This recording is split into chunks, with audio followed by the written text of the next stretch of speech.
21st Century Entrepreneurship with Martin Piskarik.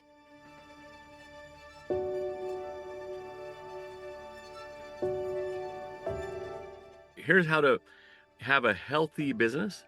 And so if you're wondering why you have low profit margins, you have a really good idea, you have good people, but you have really low margins, you're not making money.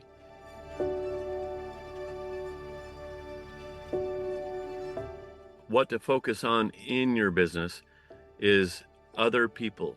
Be focused on serving and loving and caring for other people, and you'll have everything you ever wanted or dreamed. But if you're focused on how much money can I make, you're going the wrong way. You're going to lose.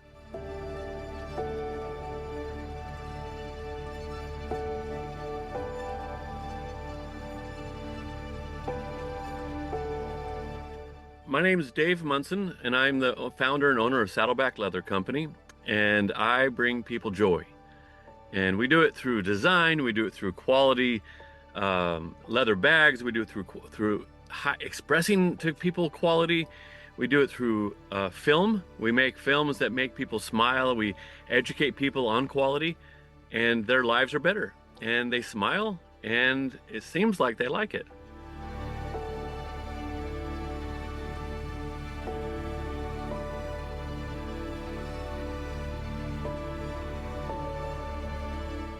So I've lost millions of dollars, which is awesome that I had millions of dollars to lose. Like, who even has millions of dollars to lose? So that was like, wow, I've been blessed, really, really blessed.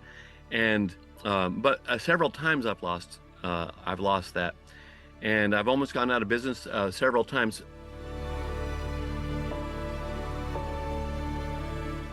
I think the most important thing I could share with anyone, one of the most important things, is what to watch out for in your business so that you're not going to go out of business, and so that people aren't stealing from you.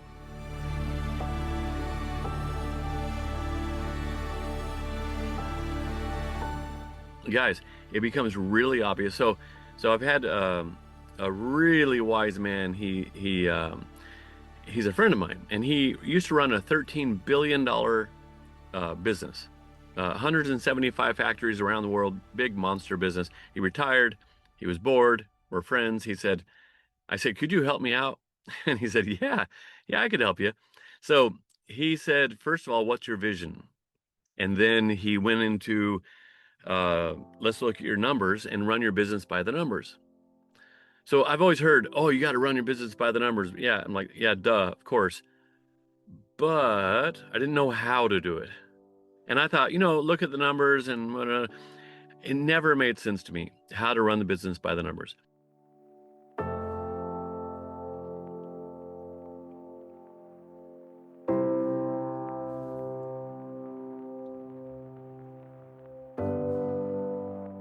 And so there's that. And then there's how to grow your business. And that is super fun. And it's like the root, kind of like to get healthy roots, a healthy trunk to your tree. And if you do that, then the fruit will come off in buckets and bushels and bags and truckloads of fruit, if you have healthy roots, which is you. So anyway, I'm going to share a couple of things that I've been learning over the last 23 years or so of doing business. And here we go.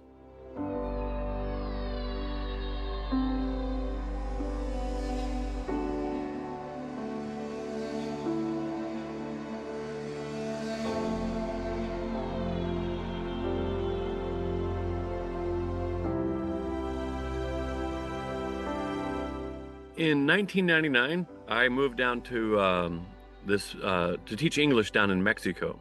I was a volunteer. I had to raise money, actually, missionary, to go teach English in Morelia, Michoacan, Mexico, southern Mexico. And so I was there for a year, and I thought, man, I need to carry a man's bag, like not like this little nylon bag I had. I thought, I want a man's bag, something like, like Indiana Jones would carry. And so I was looking, I had this bag in my head, and I was looking around, and I couldn't find one, but I found a guy making bags. And so I asked him, I sketched it out. He made it for me. And oh my gosh, everywhere I went, people were like, "Oh, excuse me, sir, where could I buy a bag like that? Where'd you get it? Where'd you find that bag? I want to buy. I've been looking for one all my life like that." And I was like, "Yeah, me too." And so I got back up to the U.S. after a year, and and everyone has tapped me on the shoulder every day. So I went back to Mexico to get some more bags made, and I ended up living in Juarez, Mexico. It's right across the border from El Paso, Texas, in the United States. Back then, it was the most dangerous city in the world, and but lived there for 3 years. And my dog and I had a black lab, Blue. I wrote a in memory of Blue on our website. A lot of people write in and say, "Oh, I cried when I read it." Um, so I lived there, slept on the floor for about 3 years with him, no hot water, but I only paid $100 a month. So it was really all the money I was saving. It was great. I mean, I was depositing it into the bank, and these father and son would send bags up on the bus and up to Juarez, and then I'd take them over to El Paso, Texas, in the U.S. And when I'd sell them on eBay, I used a friend's workshop at night.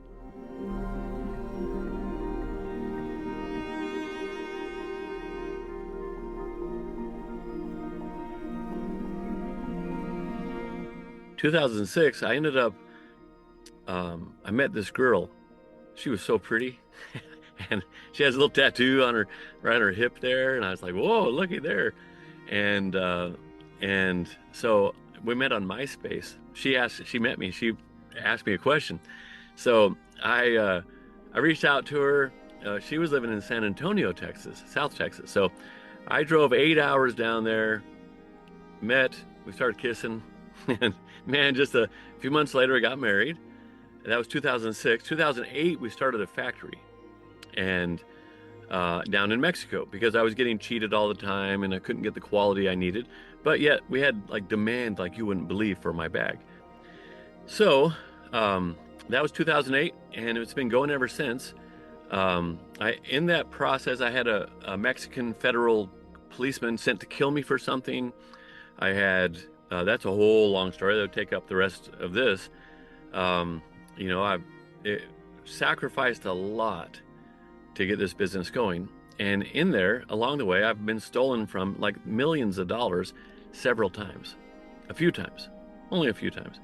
And it's been happening recently too, I believe. And so we're checking into it. But now I've learned so much because of that mentor friend of mine. My mentor said he used to run a $13 billion business. And he said, Dave, he said, and he retired, and I asked him if he'd help me. And so he said, yeah, first of all, what's your vision for your business?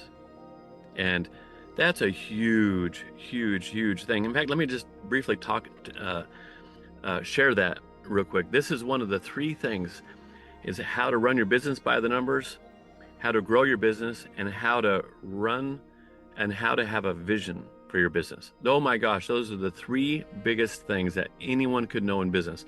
And I'm going to share them with you. So, and I've seen it have success with that.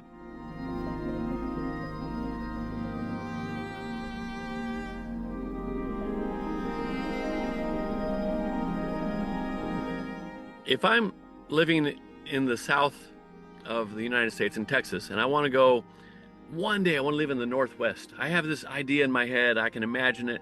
I'm living on the water. It's 2,000 miles away, but I'm going to live there in the Northwest, and I'm going to fish. I'm going to build my own cabin. I can see it all, right? And so someone offers me a job, and they say, hey, move east. There's this job, pays twice as much as what you're doing. And someone else says, well, there's this other job, doesn't pay as much, but it's northwest of here.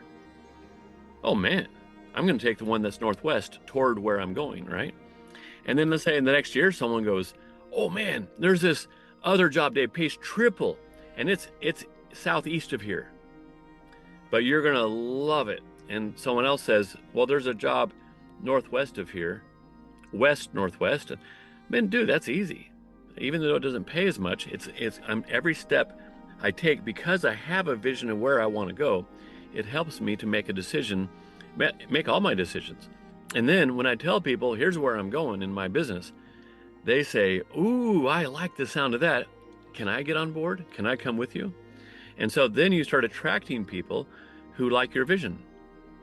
If your vision is, one day I'm going to have a private jet, and I'm going to have 3 Rolls Royces, and I'm going to have a cabin in Colorado, no one's excited about that. They don't want to help you to achieve that. But if you have a vision, so if you close your eyes and you close your eyes and you imagine yourself getting into a time machine, and you get out in 5 years, what do you see happening in your business? Like, go look, and there, I see myself sitting at my desk. What are you doing? Look over your shoulder. What's your finance department look like? What's happening in the bank? What's your product line look like? What are your offerings? Whatever business you have, what do you see happening in your business? And I did it personally first, and 85% of them came. And I'm just guessing, right? But I did it personally in 2002. I didn't know what to do next, and so I said, what do I want to see in my life in 5 years? Physically, like push-ups, like 150 push-ups straight, right? Or spiritually, I have a really good understanding of the Bible. Financially, I want to own 2 homes. I didn't own anything at the time, and I want to be renting one out. And then I said, intellectually, I want to be regularly reading a book a month. And then relationally, I want to be married and I want to have 2 kids. Well, I got 85% of, and I put about 5 things in there, but I was just wondering. I was 29 years old, and I had nothing. Like, I didn't know what I wanted to do next. So anyway, I was 30. Yeah, I was 30, 29. So having a vision is so important. And to get your spouse on board too. If she's like, man, honey, it's just struggle after struggle. Where are we going with this? And you're like, oh, honey, let me just try harder. That's not going to win her over. But when you share your vision with her, she's going to understand, and she's not going to tell you to go work for her father or whatever. She's going to understand that.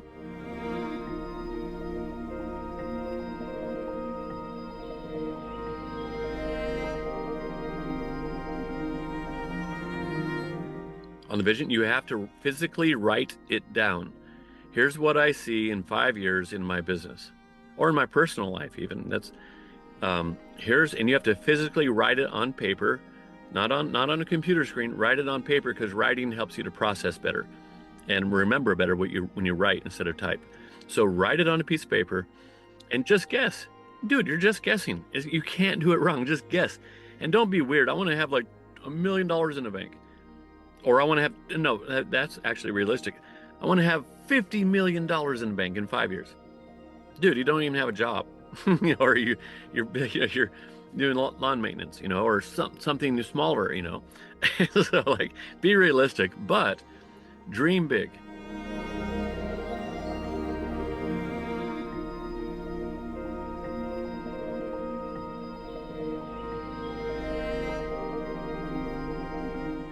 The next one is this guy who ran this $13 billion business. He said, Dave, you've got to run your business by the numbers. And I go, okay, what's that mean? Could you help me? Because I know I had other coaches tell me the same thing, and they made it really complex, and I'm just not like really smart when it comes to business. So he dumbed it down to me big time. Okay. And he said this, he put on the board with all of my managers and everything. He just got us all in the room. He said, I do this when I have a $500 million business that we acquire. And then I walk in and I say, you guys, you're at 7% profitability. You should be at 25%, but you're at 7%. And your business is a disaster. And that's why we acquired you, because we have another factory just like yours that's at 25%, and it is humming along. So he said it like this. He goes, okay. And he talked to us all like children, because he wanted to make it really, really simple. So he said, okay, so you have all your sales. What'd you sell last year? And he would talk to them. You sold, $100 million, something like that. And then he'd go, okay. And then And in order to sell 100 million, you had to have salespeople, you had to have manufacturing, you had to have materials, you had to have accounting and rent for your building, you had to have all your expenses, and all of that went towards, and product development, everything, all your expenses helped you to get to sell $100 million. He said, but at the end of the year, you spent $930,000 to sell $100 million. So really, you walked with 7 million on 100 million. You walked with 7%. Do you see a problem here, you guys? And so here's what he did. This is how to run the business by the numbers. He said, here's what you do. He said, let's sort out, Pareto sort, and that's to sort out, like, start with the biggest ones first. Because, so he said, don't go like, how can we save on office supplies? No, put all your expenses in groups and start with the 3 biggest ones. And he said, and start cutting those down. So he said, what is it? And they're like, salaries. Okay, you have 30 million in salaries. Okay, now what? Okay, materials, raw materials for our product that we sell. Okay, and you have 27 million in that. You have 57 million. Okay, now what do you have? And then he's like, oh, now it's whatever other third thing, shipping and whatever. Okay, so you have altogether those total $930 million. And so he's like, so if you can cut off the salary, usually he said it's always people hire too much, too many people. They don't know how to do a business. They don't know what to do, so they hire people. And those people don't know what they're doing, so they hire people. So, and then, well, they know what they're doing, but then they get to a point where they just start hiring people.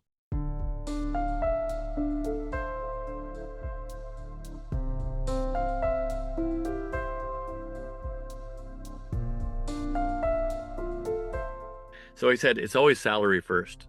So he said one factory he went into, he said, all right, our other factory, just like yours, they do exactly what you do, but with 82 fewer people in management. So he said, so I'll see you next Tuesday, and I want to have 82 people gone. You guys are the main managers, 82 people gone. And they're like, oh, okay. They worked through it. The next week he came, they got rid of 72 people. They had 10 left. And they're like, no, we couldn't do our job without this guy. Oh man, my guy. Oh, and they all had their guys. They had 2 or 3 people that they were their main guys. They could never let go. And he said, I said 82, not 72. So they got rid of all but one last one. And he said, okay, everyone put the name in the hat, and I'm going to draw one. You're your guy. So he dropped it in the hat, pulled it out, and he's like, Bill Johnson, or whoever his name was, and he's like, he's gone. And but then everyone was whining and complaining and all that. He said 2 months later, they were perfectly fine. So I have a close friend who's going out of business right now because she had hired too many people. She had and she held on to people too long. And so you get rid of that. And then he said, your materials, ours is, we do leather bags, leather briefcases and duffel bags and stuff like that. And so he said, on your leather, that's your most expensive one. It's our number 2 was our materials. So he said, what you do is he said, leather just sits there. So he said, there are 2 ways you can reduce on your materials. He said, you can negotiate the price. So if we're spending, let's say someone is spending 5 million on leather, which it would be like awesome if you could spend that much on leather. We don't. That's like a ton. But let's go even $1 million on leather. You're spending $1 million on leather. You're buying $1 million every year.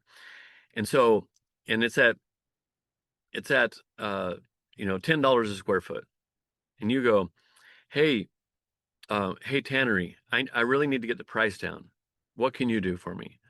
And they go, oh man, I don't know. And you're like, listen, I'll bring all my business to you. I won't share it with other tanneries, but I need a better price. And they go, okay, we can get it down to $90 or $9 per square foot instead of 10. And you go, great.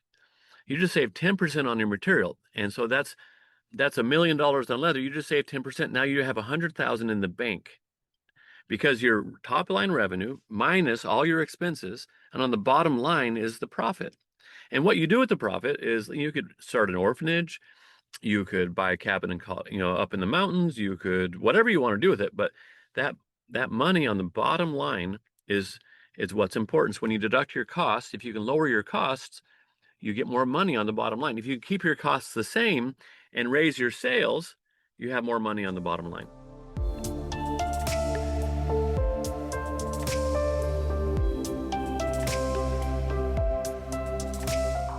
And so he said the easiest thing is cut in your top 3 categories. You might have 10 categories. You have insurance and you have, you know, packing materials, and you have all these different expenses. You have rent and utilities, can you move into it? But those are later. Only work on your top 3. So group those, look at all of your groups of expenses, drop work on your top 3. So now all of a sudden, if we're buying $1 million in leather and we're just saved 10%, then he said, cut better. You get more out of your leather. So let's say you go, guys, I want you to slow down and focus on cutting better. Don't have little gaps between the pieces, and which it will save 3%, by the way, 3 to 5%. If you take away the gap, you cut with the same line. And then, hey, can you, what can you do to get better yield out of your raw materials? And so work on that next. Don't work on your thread and your glue. Work on the number 1 material of your cost of goods. And so you drop that. And then third was shipping for us. We were spending a lot of money on shipping out of Mexico. We have a factory in Mexico. And so we started shipping once a month. It was $5,000 per truck that we were shipping up, and we were shipping every week, but it was a partial truck. So we stocked up on inventory, and then we dropped 3 trucks a month. Now only 1 truck a month now, and that saved us $15,000 a month. And so we're like, what can you do to save money? It's way easier to save 10% than it is to make 10%. And so anyway, so saving money, and as soon as you start going through all your numbers, man, you're like, oh man, I've been wasting so much money. We got rid of some guys in marketing. Nothing changed. We got rid of warehouse people. We're like, oh, I don't know what we can do without them. Nothing. We got 5 people out of the warehouse. Nothing changed. In Mexico, one of the ways they were stealing from me is and it just sickens me. They bloated the staff so that it was just so expensive. We're writing these checks, and they said, we need everyone here. We went in, fired 62 people in management at the factory. 62. It ran better than it had before. So many people, my close friend, she hired too many people. And if they died today, if they got hit by a beer truck today, and they weren't there tomorrow, would your business suffer? Is what it is. Also, if they left today, would you hire them for that same role they're doing right now? That's the way Netflix does it. Would you hire that same person? Absolutely not. That guy's a jerk, full of gossip. Man, that guy's causing trouble all the time, always trying to weasel his way in. He lies about everything. He does okay work, but he's on his phone all the time. No, you wouldn't hire them again? Then get rid of them.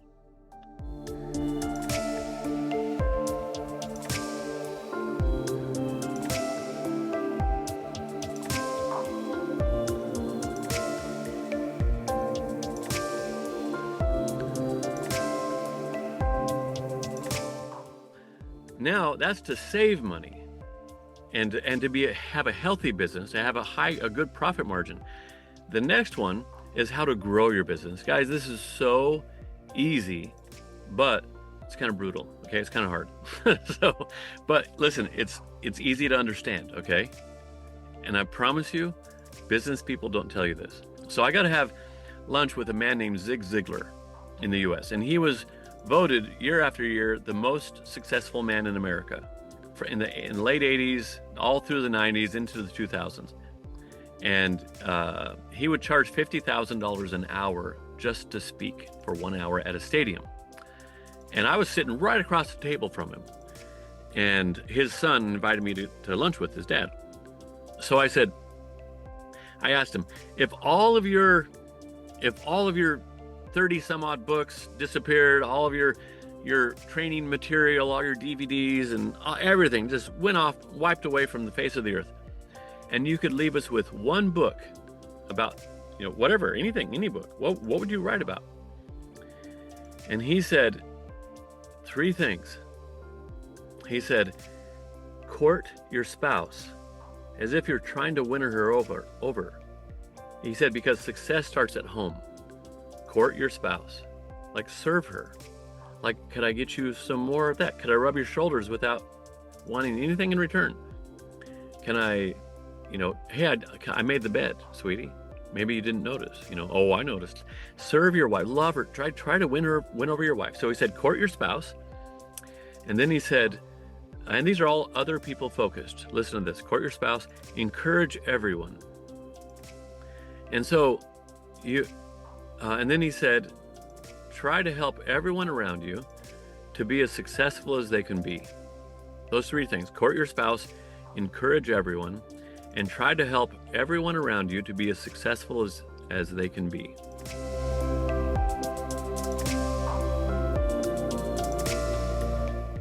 So like if you have an employee who really has a dream of starting a business, help them, let them go.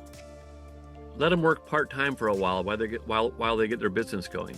Train them, mentor them after they leave. Try to help them to be as successful as they can be. If your son's best friend and he's trying to do a little business, help him. Try to help him to be successful. Just try to help everyone around you to be successful.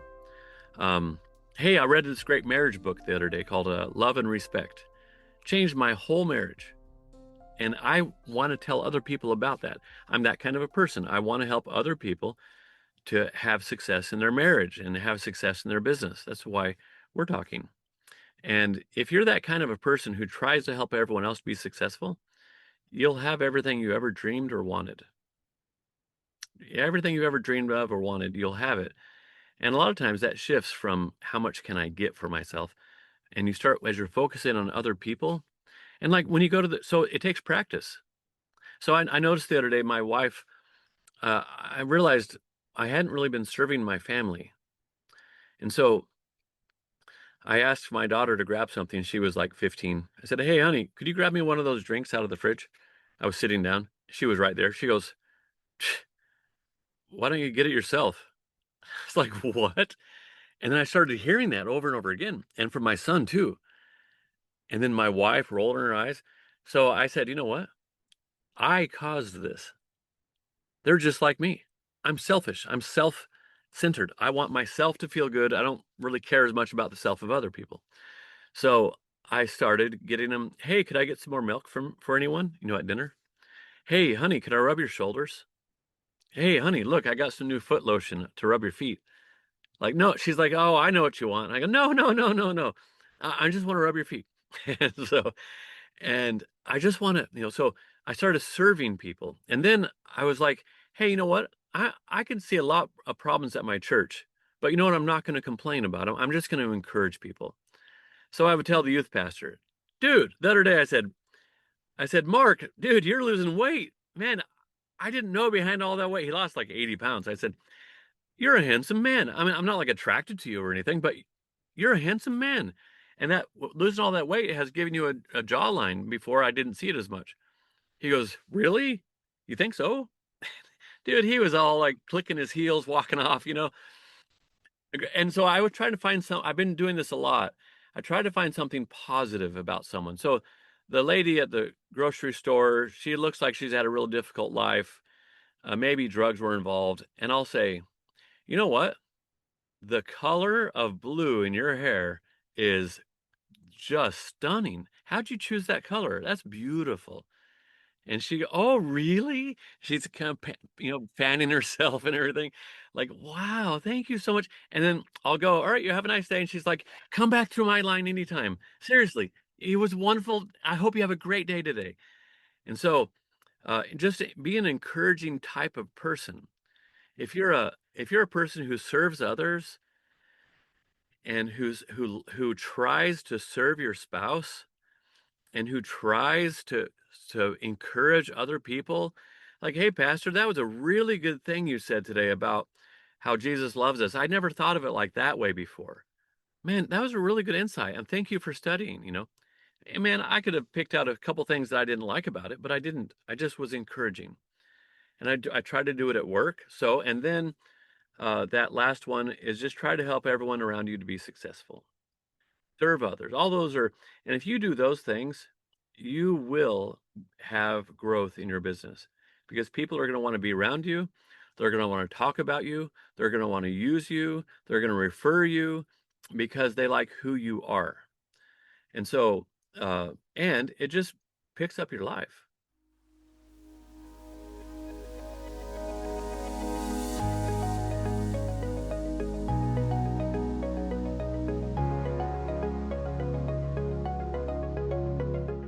Here's the key.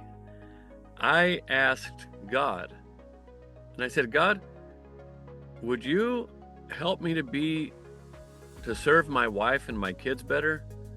Would you help me to be a more encouraging person? Would you shape me into that kind of a person? Because I need your help. And if you genuinely, or if you, hey God, would you help me to go through my business and kind of see things maybe I'm missing? And God, would you help me could I have your vision for me? Because you created me, you know how to do it better than I do. So ask God. And I think the key to joy is a personal relationship with the one who created us, not a religion. Jesus didn't come follow my religion. He said, come follow me and walk with me, spend time with me. So don't go and join some religion, but rather start talking with God and tell him, God, humbly say, I need help. Could you help me with being a better servant? Would you help me to be an encouraging person because I'm critical? Would you help me to have a vision? I don't even know what to write down. Could you help me? And God, could you help me would you help truth to surface in my business when I'm organizing all my stuff? So I think those three things, I think including God in your business is crucial. People can have a business without God, that's for sure, but have joy in your business and joy in your family and have joy in your life that's sustained. Man, I've got a fulfilling, cool relationship with my Creator, and I talk to him. And I read his letters to me, the Bible, and I ask him to shape me. So you include him. I think that's the key to that's how all this ties together.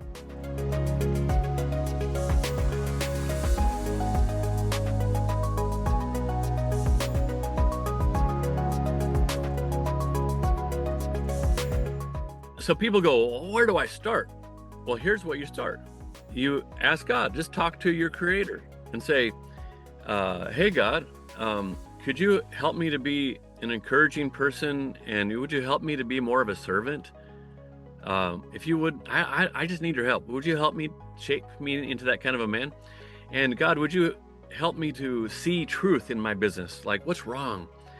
As I'm organizing my numbers and stuff, could you just float truth up to the surface and help me there?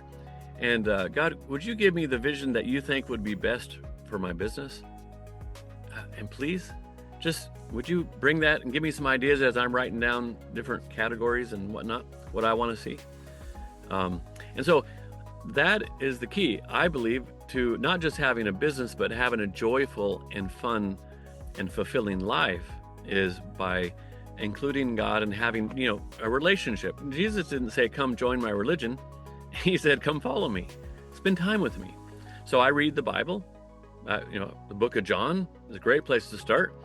And he talks to me that way, and then I talk to him. So anyway, I wrote all of this in my book. So our slogan in the leather business, we do excessively high quality leather goods, right? So It's called They'll Fight Over It When You're Dead. In fact, that's our slogan for the business. And so I thought, well, that'd be fitting if the book were named that, They'll Fight Over It When You're Dead. So I launched it last year, and actually, it hasn't even been out a year yet.